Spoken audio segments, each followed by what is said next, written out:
1, 2, 3, come on!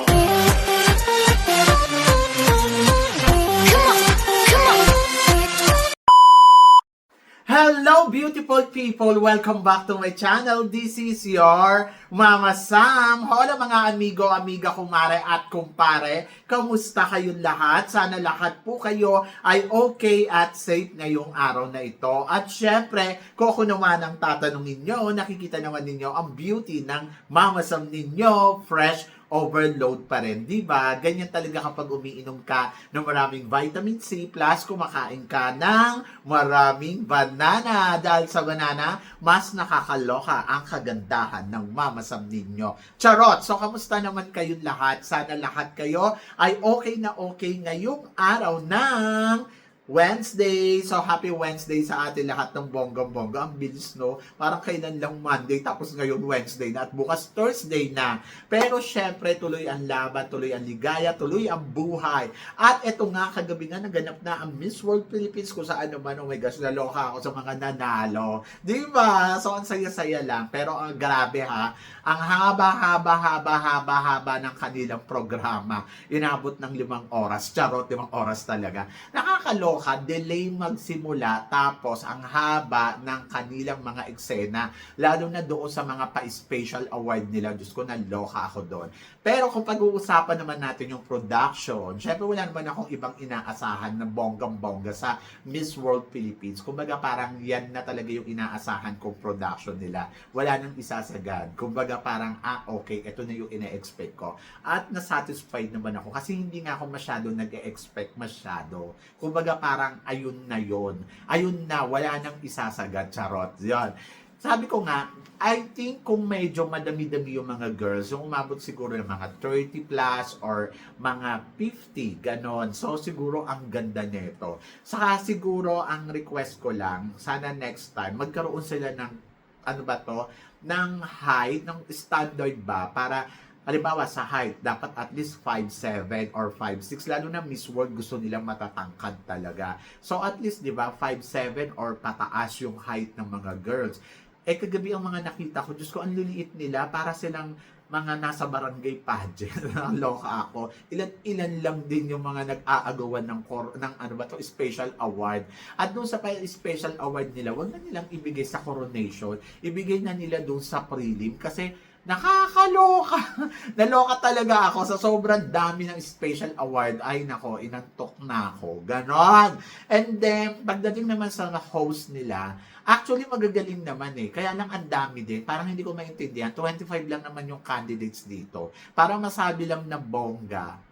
So, dinamihan pa nila yung mga host. Di ba? Andun si Maria Gigante, magaling. Pero, nagustuhan ko talaga si Jasmine Omay. Aminin ninyo, ang ganda ng eksena ni Jasmine kagabi.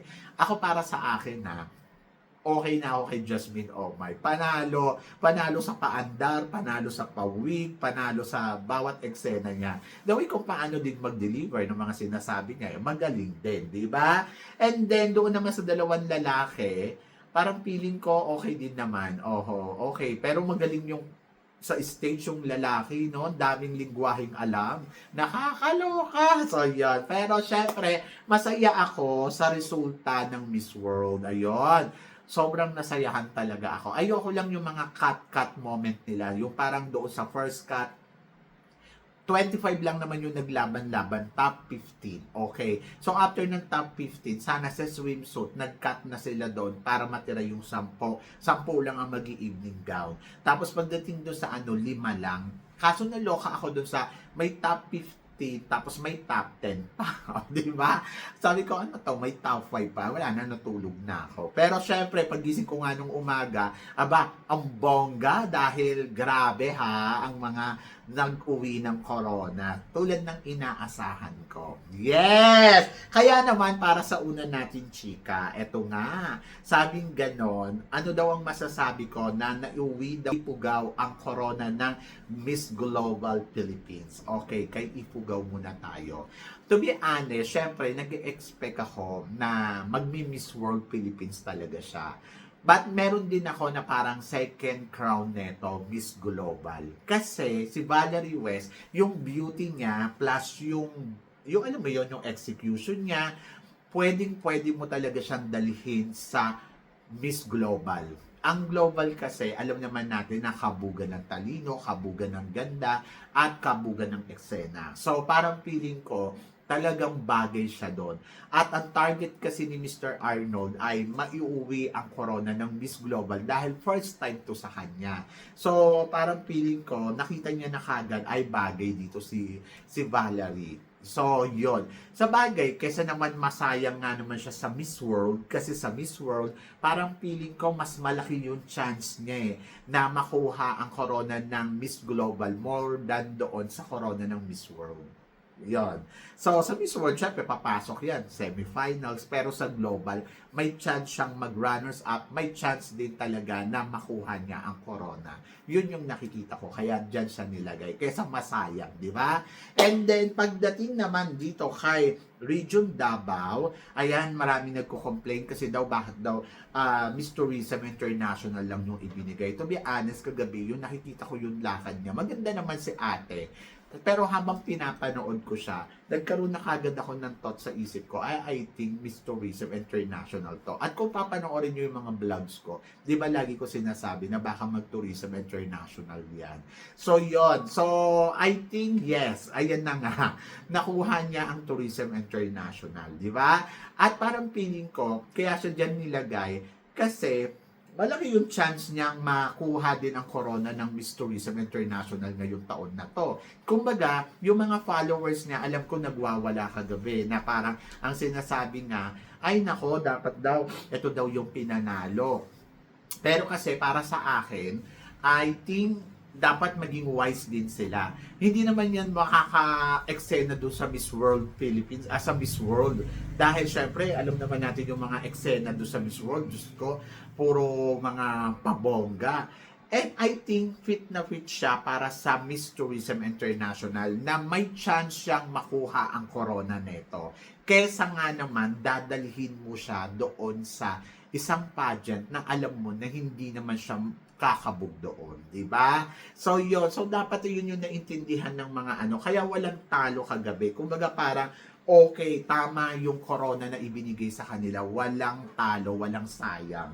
Talagang malaki din yung chance nila na may uuwi ang corona ng pageant na sasalihan nila o lalabanan nila. And then pagdating naman sa Universal Woman, si New York, I think it's okay. Si Marisa Delgado. Bonggang sobrang panalo siya doon sa posisyon na yon. At let's see kung paano niya ipapanalo ang laban niya doon sa Miss Universal Woman. So, etong tatlong mga girls na to na ina-point doon sa kanilang mga international title, I think yes, makakabugyan sila sa international stage. Yon.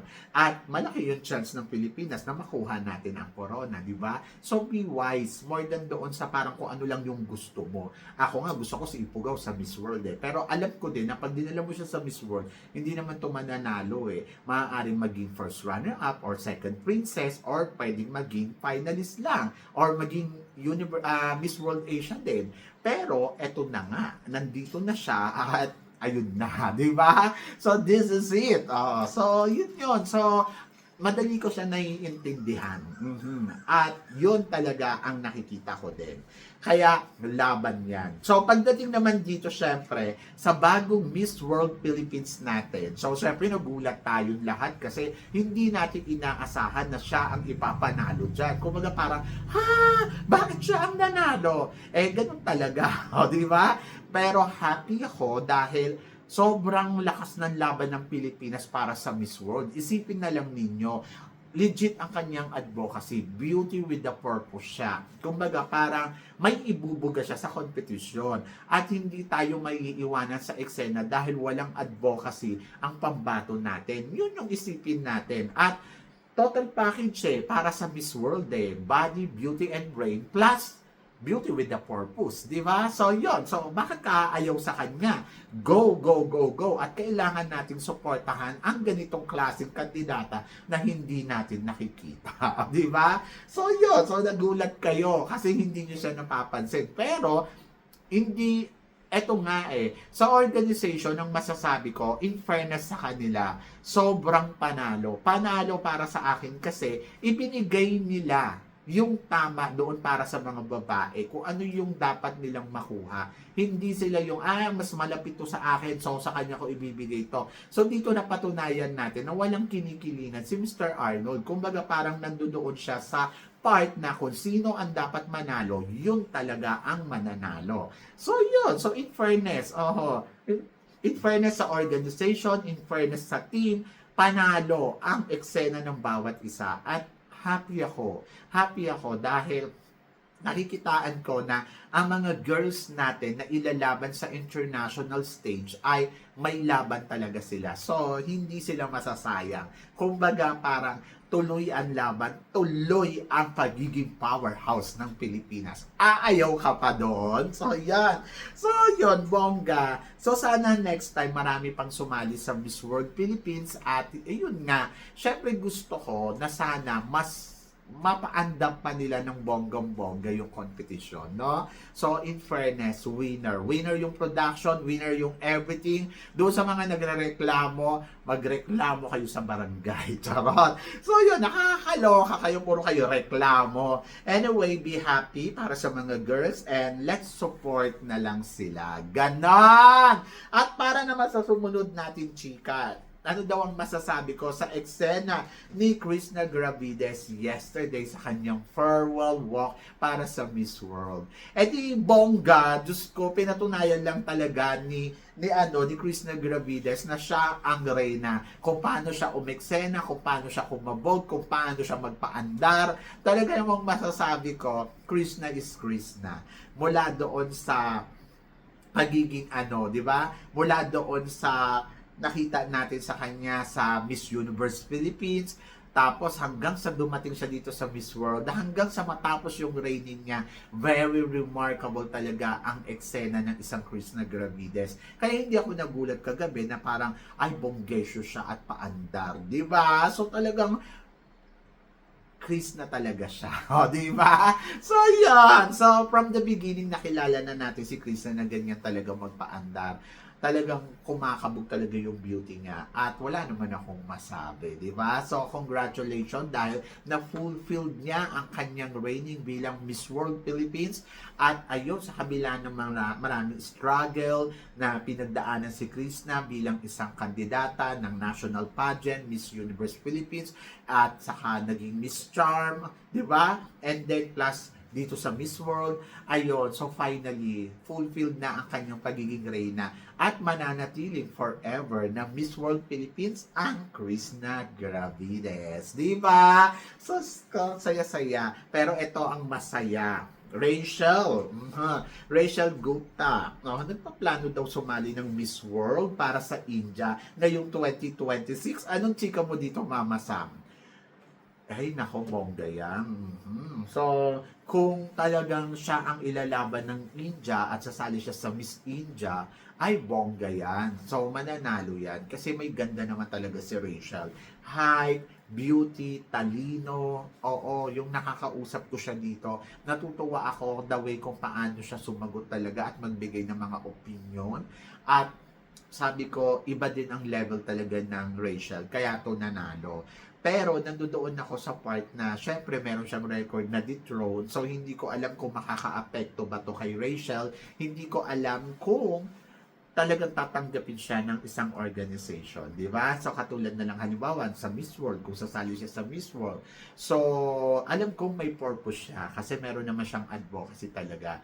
Pero hindi ko alam kung paano siya titignan ng organization. Syempre matatakot sila na baka gawin din sa kanila yung ginawa neto dito sa Miss Grand. So let's see kung kakabog nga ba ang Rachel o hindi. Pero eto, syempre, makakatapat ng pambato natin sa Miss World, ang bagong Miss France 2026. Anong chika mo dito, Mama Sam? Maganda siya.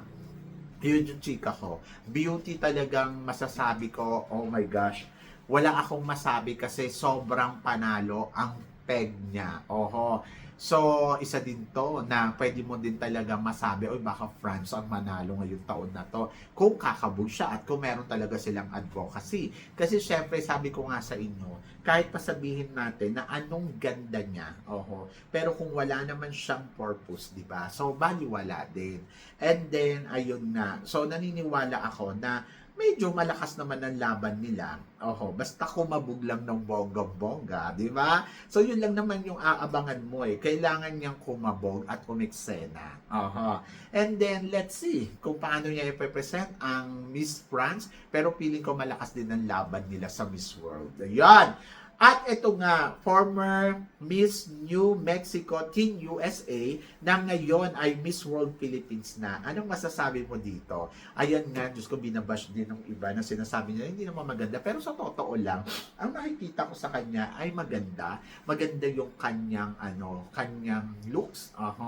At sabi ko nga, siguro kailangan lang i-train ng bonggang-bongga para mas kumabog ang ating pambato sa Miss World. Pero kasi yung advocacy niya, yun yung panalo eh. So, sabi ko, konting paghahanda lang. Excited ako for the Miss World dahil alam kong malakas ang laban ng pambato natin. Alam ko na may may ibubuga. Kung dito nga napanalo niya yung Miss World Philippines na hindi mo inaasahan, di ba? Malay mo naman pagdating sa Miss World, bigla yan kumabog at biglang manalo ng bonggang-bongga. Di ba? So, yon. Kaya don't underestimate yung kakayahan niya dahil naniniwala ako na may ibubuga naman talaga at may laban naman talaga. Kaya abangan natin, di ba? So, yan. So, ngayon pa lang, excited na ako. So, yan.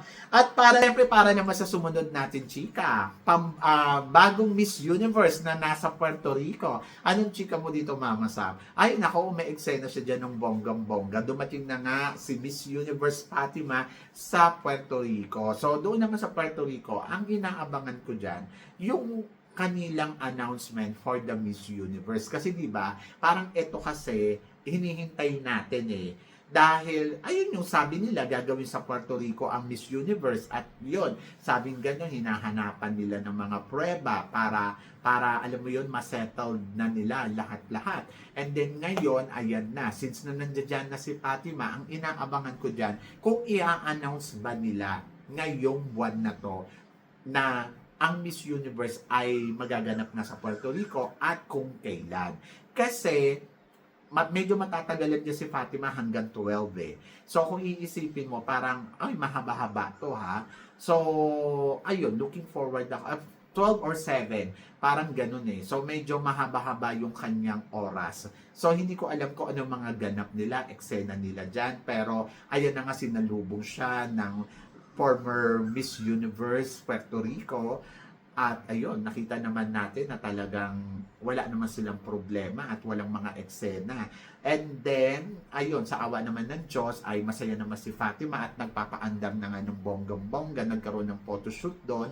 And then, ayun na nga lang ang hinihintay natin, yung announcement nila na diyan gagawin ang Miss Universe. Kasi baka feeling ko, kaya pinapunta dyan, baka mag-shoot para sa tawag dito sa, yung tourism, na parang para sa announcement ng Miss Universe. So, yon ang abangan natin kung marirelease nila yan this month. So, excited ka ba? Kasi ako, yes, sobrang excited ako. At let's see.